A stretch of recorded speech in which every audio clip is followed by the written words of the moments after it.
Tikulandira leno kunidomvera pano ndipo Nyasa VoiceBox pamene timakhala tikukambirana nkhani ziwiri zitatu zokhudza ndale kuyendetsa bwino kwa dziko komanso kutsatidwa bwino kwa malamulo. Ndiye timapereka mpata kwa amalankhula osiyanasiyana kuti athe kupereka maganizo awo pa nkhani zimenezi kapena kuti on these topics.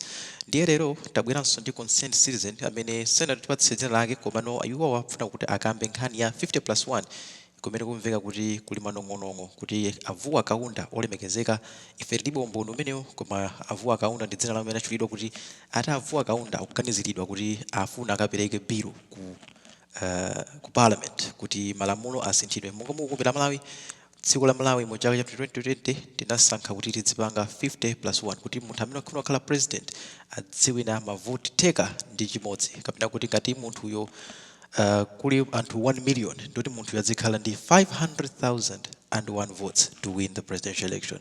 Mbuyo mu 2019 mu 2014 timanguti amene wachuna ndani amene ali mavoti ambiri ndi amene amawina komano chitasala chisankho cha 2020 ndaona kuti malamulo a dziko lino adasintha kuti theka ndi half ndi 1 ndi imene dzivota pano kuti 50+1 ndi ndale izi ndi ndale ku Malawi tikukonzekera chisankho andale amakhala ndi zinthu zambiri zokonzekera ndiye njira imodzi imene ena oganizira kuti chipani cha Malawi Congress Party chikukonzekera chisankho ndizokuti izipite ku parliament kuti ikachotse 50+1 chiti patakali pano ku Malawi kuno kulibe chipani chokuti chingawine pachokha 50+1 votes. So timve kuti kodi mkulu ameneya kuti bwanji pakhani imene ya 50+1 ndiye mukhale pomwepo kuti nanunso mukamvetsera audio imeneyi mutha kuyikapo maganizo anu pa nkhani imene ya 50+1 mwachizolowezi ife timakufunsani kuti kodi zimene zakambidwazi mugwirizana nazo kapena mutsutsana nazo ndi mumatiuzanso zifukwa zake mu comment section below and we're here to develop the conversation. Welcome to Nyasa VoiceBox and thank you for tuning in.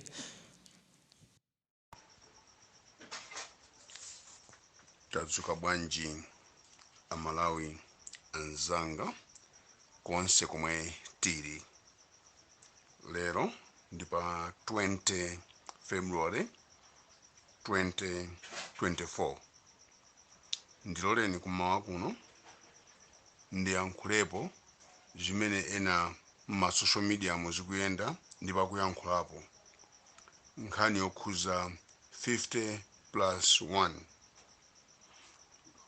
Kwambiri tamvesedwa kuti Simon Poa Kaunda akuti chifukwa fitibe umboni okwanira kuti iwo odi ndi amene akutero koma akuti afuna akabwerese bill ku parliament yoti 50+1 ichosedwe pa chisankho chimene chikubwerachi. Anthu ambiri ayankhulapo komano poyionesesa nkhani imeneyi ineyo ndimaona kuti sikuyenera kuti loweso mparliament. Chifukwa chimene ndina kuti sikuyenera kuti loweso mparliament, inu ngati mukukumbukira bwino kuti 50+1 inabwera bwanji. Inabwera pa nthawi imene kunali constitutional court imene inapanga nullify masankho a 2019 kuti tibwerezenso chisankho chimene chinapangidwa mu 2020. Ngati mukumbukira bwino inachokera ku court ineyo nkhani imene ndimayisatira bwino ndipo sinachokere ku parliament ndipo majaji athu olemekezeka ndi amene anapanga determination kunena kuti malamulo oyendesera dziko la Malawi akunena kuti tikuyenera tikati munthu wapambana azidusa ndi 50+1 kutambasula kwawo kunali choncho. Koma mkukumbukira kwanga zaka zonse ambuyo umene tachoka timasatira lamulo ili lochedwa first past the post kuti amene wadusa ndi mavoti awiri kapena atatu ngakhale voti imodzi kundusa nzake wina 500 wina 501 ndilo 501 yo ndi amene makhala pa udindo. Izi ndi zimene takhala tikumaziona kuyambira chisankho cha 1994 kumene Dr. Elson Bagiri Muluzi amakhazikidwa pa mpando. Kuchokera pamenepo kuzafika pa chisankho cha 2019 tumayendera first past the post. Komano pofika pano mu judgment imene inaperekedwa ndi Constitutional Court anaonesa kuti tikuyenera kumasatira lamulo la 50+1 zimene zikuoneka kuti akhoti ndi amene akuyenera nkhani iyi kuyisatira mokwanira. Ndibweranso kanthawi kena ndipite gawo lina. Pa nkhani iyi ineyo ndikuona mkatimo upo wina wake. Chifukwa chiyani kuti ndikuona upo wina wake? Upo umene ndikuona zikumveka manong'onong'o ngakhale ali osasimikizika kuti akufuna ku parliament adusise lamulo lonena kuti munthu amene anayimirapo upresident kayo vice president mbuyomu asakhalenso akuzayima kusogoloko. Zimene ndikuziona kuti ngati zingatheke zimenezi ndiye kuti kuja nzathu atonse amasayinirana kuja ndiye kuti kukhakuona kuti amene ali a vice president pano achilima mpata onena kuti akapikisane nawonso kusogoloko chaka chamawa sungakhalepo. Ndiye zosatira zake zikhazonena kuti ngati lamulo ili lidabwera 50+1 in parliament ndiye kuti awawo akudziwa kuti mwina atakhala ndi mavoti osogolerako. Chimene tikuchiona kuti ndi nkhani yovuta imene kuti iduse parliament. Ndikukhulupirira kuti apa ambiri simandimvetsetse kwa ndikunena kuti nkhani iyi ndikuona kuti pali upo wamseri woti ngati ingavomerezedwe 50+1 komanso kuti lamulo ili akuliyelekeza kuti ngati nyumba ya malamulo ingapange chiganizo na kuti iyike lamulo loti amene anayimirapo upresident asazayimirenso kusogoloko. Ndikuona ngati kuti pamenepo akufuna aphwanye ufulu umene anasayinirana uko ndi achilima. Komanso tili mkati momwemo tikuonanso kuti akulimbana ndi munthu wamkulu Professor Peter Mutharika kutinso asayimire nawo pa masankho amene akubwerawa.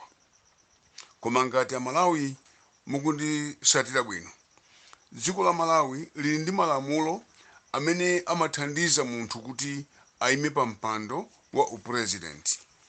Malamulowo amanena kuti munthu amene akuyimira upresident ngati wapambana masankho wa upresident akuyenera kukhala pa mpando umenewo kwa zaka 10 kapena kuti zaka 10.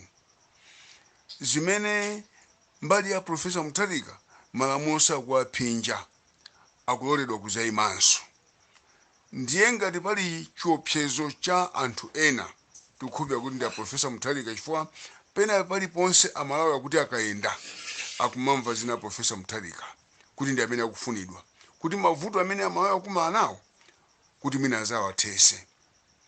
Ndiye ineyo nkuona kwanga munkhani iyi ya 50+1 mukumveka dzina la Simon Vuakaunda.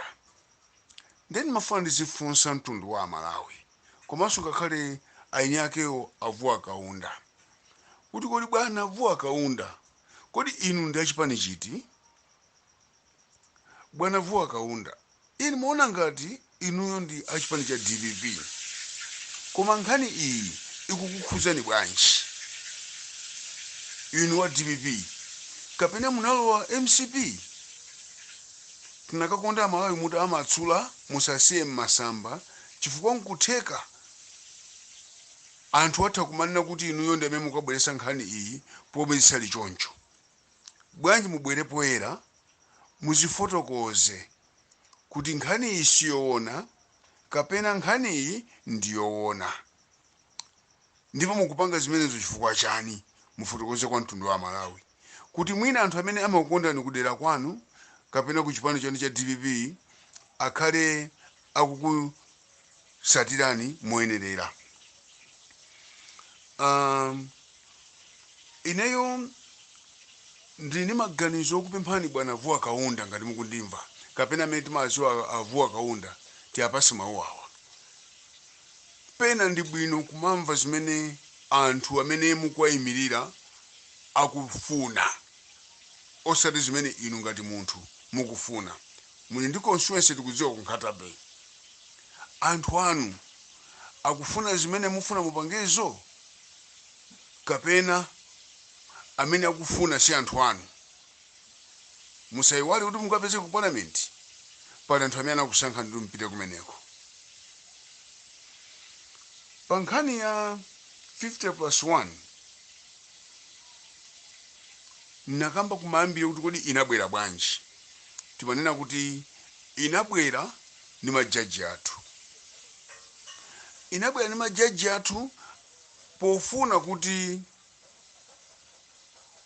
ati wopambana azioneka mwa mtundu umeneyo kuti azipeza mavoti opitirira theka. Ndiye padakali pano anthu ambiri aunikira kuti mwina MCP payoka 50+1 sizakwanisa, chifukwa tikang'anitsitsa zikuoneka kuti achilima sakhala nawonso kugwirizano wa tonse, afodi sikhala nawonso kugwirizano wa tonse. Mwina zipani zina mwachidule ndingonena kuti zambiri zimene zinali kugwirizano wa tonse kandi 10 kandi 11 kandi 9 sizikhala nawonso kugwirizano umene ucha. Ndi mwina ali mkati mopanga mapulani kuti mwina 50+1 ayichose ndi cholinga chonena kuti ngati angazapeze 41 iwowa azathe kuti awina. Apapatu ndi pamene ena amayankhula mbuyo omo kumanena kuti kusogoloko kuzakhala constitutional crisis. Izizi ndi zimene amatanthauza, chifukwa ngati koti majaji a constitutional court anagamula kunena kuti kumalawi kuno kuti tizigamula bwino masankho kuti wawina ndi ndani tikuyenera tiziyendera 50+1. Ndi ndaninso amene angabwererero kuti azizanena kuti ayi tichose 50+1. Musayiwalire 3 arms of government kuti judiciary, executive komanso National Assembly. So judiciary ndimene inapanga chiganizo ichi, palibenso amene angakachisinthe chifukwa aku judiciary amapanga za ku judiciary, aku parliament amapanga za ku parliament. Ndekati judiciary inamanga ichichi palibenso amene angachisunthe. Chimenecho amene tikuyankhula nkhani zangatizi tichitenge. Ndi constitutional crisis ija ndi imeneyi. Lero anthu amba kuzionera patali kuti ife mezi kuonekera sizadusa 50+1.